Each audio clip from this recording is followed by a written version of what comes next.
I know that already people are calling on you to run in 2028. Do you have any plans right now? Is it something that you're considering? Is there any particular action that Trump has taken that you are currently working on responding to? Did Democrats lose the 2024 election because of trans people? Hello, and welcome to the Advocate Weekly, your go-to source for all things LGBTQ+ news and culture, brought to you by Advocate.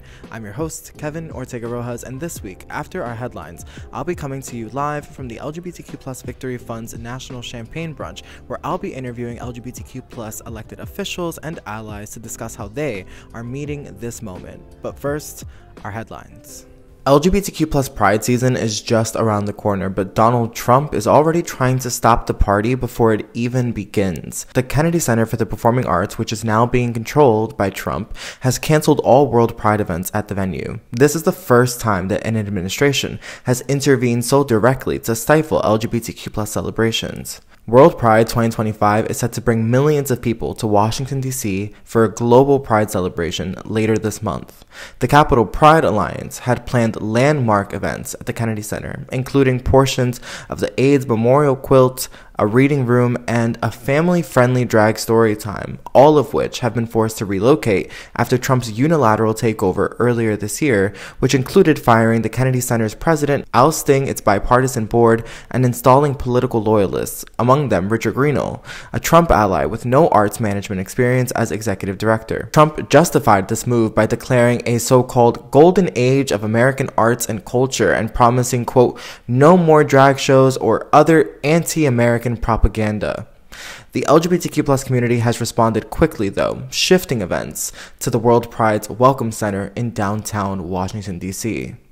We are a resilient community, and we have found other avenues to celebrate, said June Crenshaw, Deputy Director of the Capital Pride Alliance. Still, the need to adapt at the last minute is a stark reminder of this administration's hostility toward LGBTQ+ visibility. Despite these setbacks, WorldPride will go on with performances from queer artists like Kim Petras and Troye Sivan, as well as a trans pride celebration, a human rights conference, marches, rallies, and other celebrations. Speaking of Donald Trump, the president has just reached the 100-day mark of his second administration, and these past few months have been deeply troubling for LGBTQ+ Americans. Even before his return to the White House, Donald Trump already was known as the president with the most anti-LGBTQ+ actions in American history. In these first 100 days, his administration has doubled down, pushing an agenda shaped by Project 2025, a far-right plan that seeks to roll back LGBTQ+ rights, restrict reproductive freedoms, and elevate a conservative Christian worldview in government policy. GLAAD has tracked at least 255 attacks on LGBTQ+ people in policy and rhetoric since January.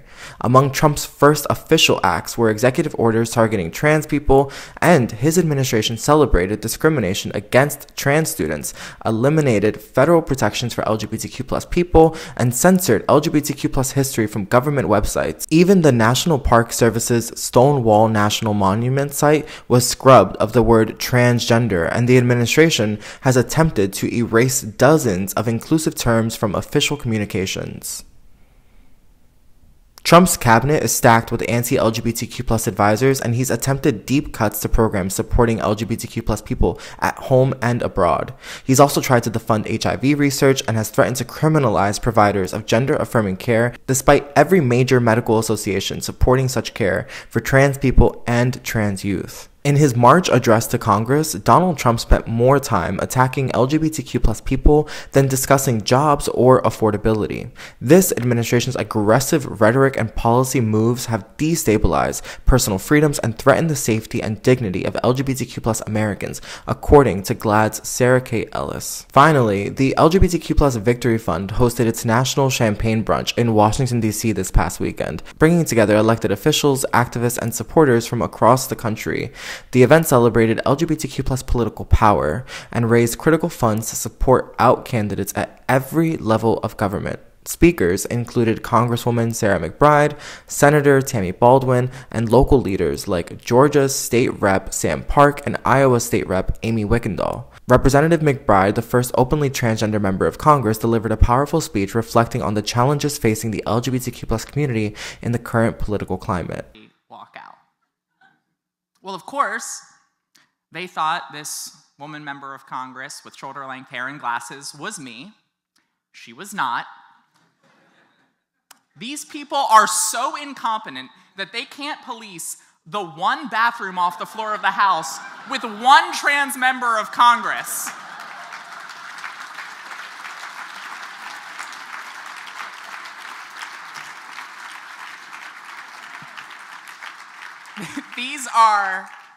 These are deeply unserious people. But the consequences of their actions are serious. The consequences of their actions for trans people across this country, for LGBTQ people across this country, are serious. The consequences for trans people, trans kids in schools, it's serious. McBride and other speakers emphasized hope and resilience, reminding attendees that representation matters and that LGBTQ+ leaders are working to create a more inclusive and equitable future. The Victory Fund continues its mission to recruit, train, and support pro-equality candidates, ensuring that LGBTQ+ voices are heard in the halls of power. As attacks on LGBTQ+ rights intensify, events like the National Champagne Brunch serve as a rallying point for the community, reinforcing the importance of visibility, solidarity, and political engagement. I was lucky enough to attend the Victory Fund's National Champagne Brunch, where I interviewed elected officials like Governor Wes Moore, as well as Aime Witchendahl and Emily Randall, and a few others. So when we come back, I'll be chatting with LGBTQ+ elected officials and allies in government at the Victory Fund's National Champagne Brunch. I am here with Iowa State Rep. Aime Witchendahl. How are you today? I'm rocking in the free world. Yeah. So how does it feel to be here at the Victory Fund's National Champagne Brunch? It's honestly very amazing. I think I've been like 15 years since the last time I got to get a chance to DC, and that was on a lobbying trip. So it's amazing being in front of so many different amazing allies and people and seeing their own success stories. So I'm proud to be here and excited to be here. Yeah. So you are one of the many victories that we had in states where Trump was victorious in the past election, and I'm just curious, what are your immediate concerns when it comes to anti-LGBTQ+ legislations, not just in your state, but also executive orders that are being signed by Trump? What are your immediate concerns? I mean, the immediate concern is, every anti-LGBTQ bill is, the sum total of that is to try to erase, queer people altogether from public life or to make our existence illegal. That's the end goal with everything. It's shocking how unconstitutional literally all of it is, but they don't care, and so that's the job every day, to show up and be like, no, the Constitution does matter. Just because you're elected president doesn't give you the right to erase people, and we will fight for our existence as we have always done. And we will fight to show that queer people and trans people specifically are valued parts of the American society. Yeah. And within your own state, you share a lot of updates online. You are always in the Capitol letting people know what it is that's going on. Do you think that your voice, or how do you think that your voice has been making an impact on changing minds and getting people to understand the cause for LGBTQ+ people? Well, I think if nothing else, it puts a face on it. I think there was a study some years ago that said more Americans have claimed to see a ghost than know a transgender person. So at least it gives people some frame of reference, because I do know a lot of these bills are reliant on stereotypes, on misinformation, on basically allowing people to fill in the blanks for people they don't know and to assume those stereotypes carry over.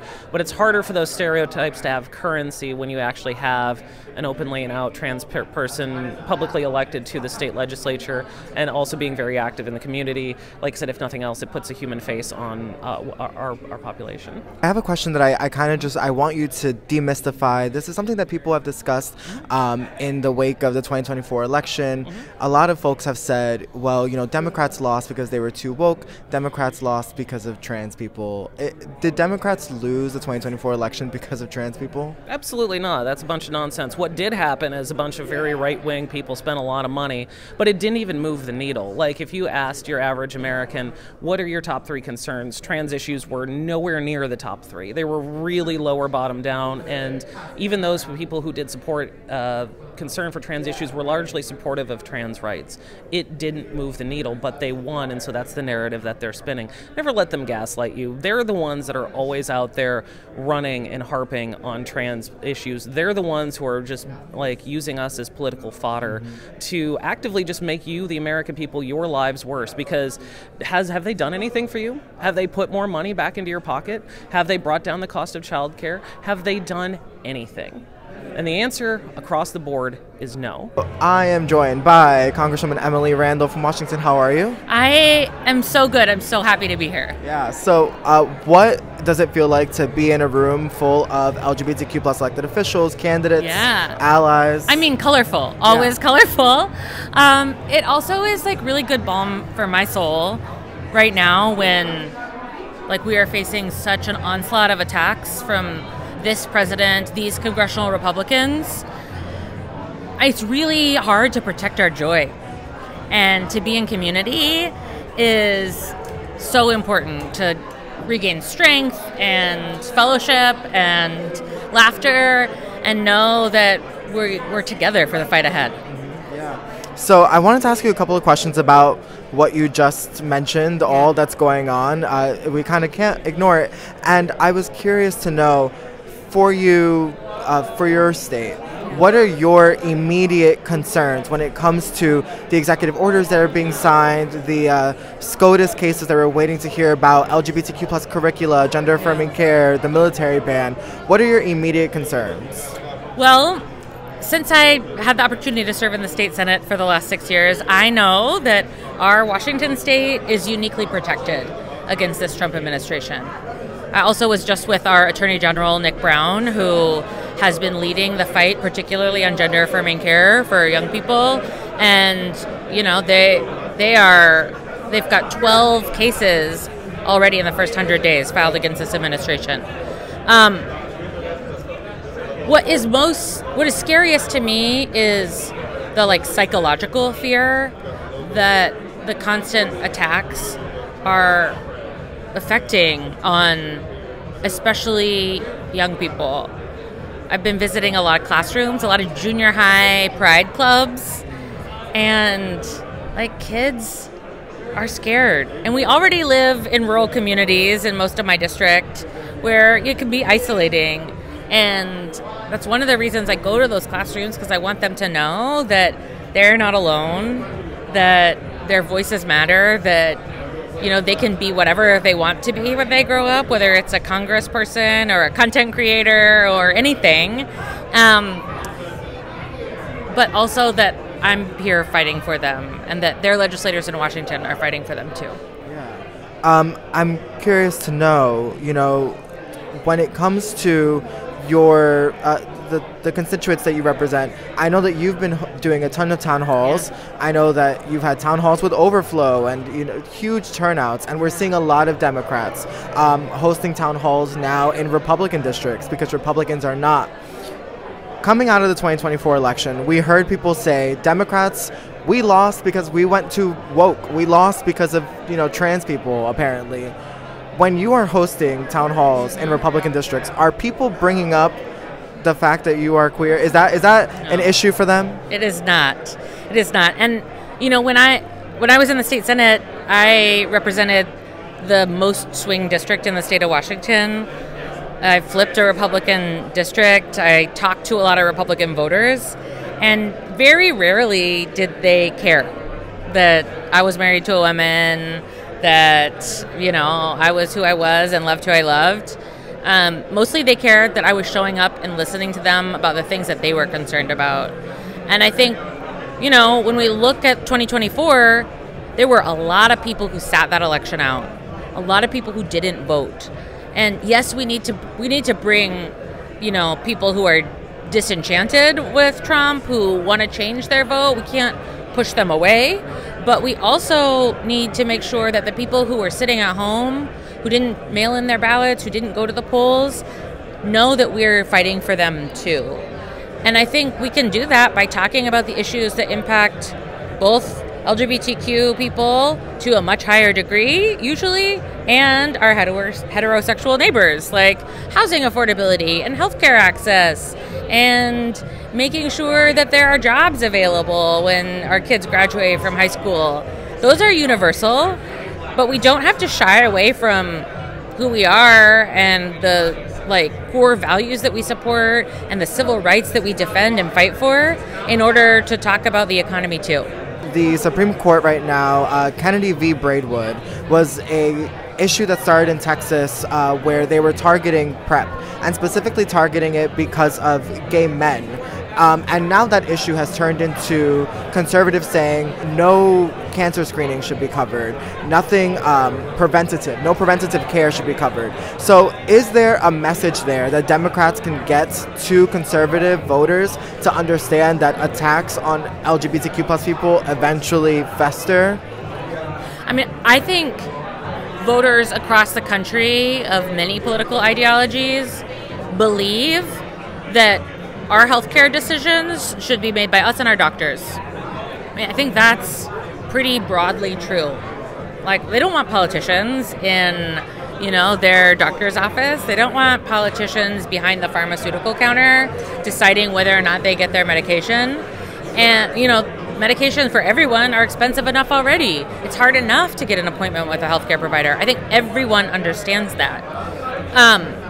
And I think we can send the message home that it is way more expensive to not provide preventative care. It costs the state and the government much more if individuals have to get so sick that they can't afford their medical bills anymore and have to spin themselves down into poverty in order to get the health care that they need or be in assisted living at the end of their life when they could have been healthy and independent. I also think that people in rural communities around the country know that healthcare is hard to access, and we should be fighting to ensure that all of us have the access to care. And I'm so sorry. I said I was going to let you go. I have one more question. I'm so sorry. Right now, as we speak, Cory Booker and Hakeem Jeffries are sitting on the Capitol steps. They're staging a sit-in protest against Medicaid cuts. They have been there since before the sunrise. They watched the sunrise. They've been live streaming the entire time. They have been there since 6 a.m. and now they're being joined by a bunch of protesters and other legislative members. What do you say to people who say that Democrats are not doing enough? I mean, I get this question a lot, or frustration a lot, at my town halls and in community. And I say, I have also been frustrated with the typical tools that we use, right? The procedural tools, introducing bills, writing letters to the administration. I worry that, I don't think Santa read my letters. I don't think this president is reading our letters. But I do think, like you just mentioned, this example of Leader Jeffries and Senator Booker sitting on the Capitol steps, members are looking for creative ways to use tools that we haven't used before or recently, to draw from organizing movements, to draw from, the fight for LGBTQ rights, to be inspired by leaders, movement leaders, not just elected political leaders. And now, I missed that because I was on a red eye and then slept a little bit before I came here, but I'm going to speak and see if they're still there and go join them. Thanks, Kevin. So I am joined by California's Attorney General, Barack Obama. How are you doing today? I'm very well, thank you. I'm excited and feel full of energy and inspiration today. Yeah, what does it feel like to be in a room full of LGBTQ plus elected officials and allies? Love it. It feels amazing. It's what this moment requires, people to come together, LGBTQ plus leaders, allies, all in one place, all at one time, recommitting to the mission, the cause, to fight for equality and justice and dignity and respect and inclusion. And right now, with all the targeting attacks on the LGBTQ plus community, it's important that we know that we're all still in this fight, that we all rededicate to it together and see each other in this moment. So it's a feeling of strength, power, and inspiration. I want to talk a little bit about the work that you're doing and the unique position that you're in. California is one of the it is, the fourth largest economy in the world. We just recently learned, and California is a leader in LGBTQ plus rights and does so much. What is your message to other AGs, to other leaders across the country when it comes to their responsibility to LGBTQ plus people and families? Yeah, thank you for saying that about California. I'm so proud of California, and we've been a leader on LGBTQ plus issues for so long, and proud of it, and are not going back. We're going to defend and protect all of our progress and make more, and that's important. And so my message is to anyone and everyone who has an ability to have a voice and fight, and everyone has something that they can do, fight. We have to fight for the progress that we've made and to protect it, and we got to fight to defend the freedoms and protections that we've earned. And AGs have a particularly important role to push back against a Trump administration that's doing unlawful things and trying to roll back the progress that we've made and undermine legal rights and freedoms that the LGBTQ plus community enjoys rightfully. So I know other AGs are in this fight with me, the Democratic AGs in particular. I'm grateful to be able to work with all of them in this fight, but other AGs, all AGs need to fight, and others with authority and official roles as well. And even those who are everyday folks, everyone can do something to make sure that the LGBTQ plus community is treated the way it should be, with justice and inclusion, respect and dignity. I know that California is the first state to sue the Trump administration over their tariffs, imposing tariffs without congressional approval.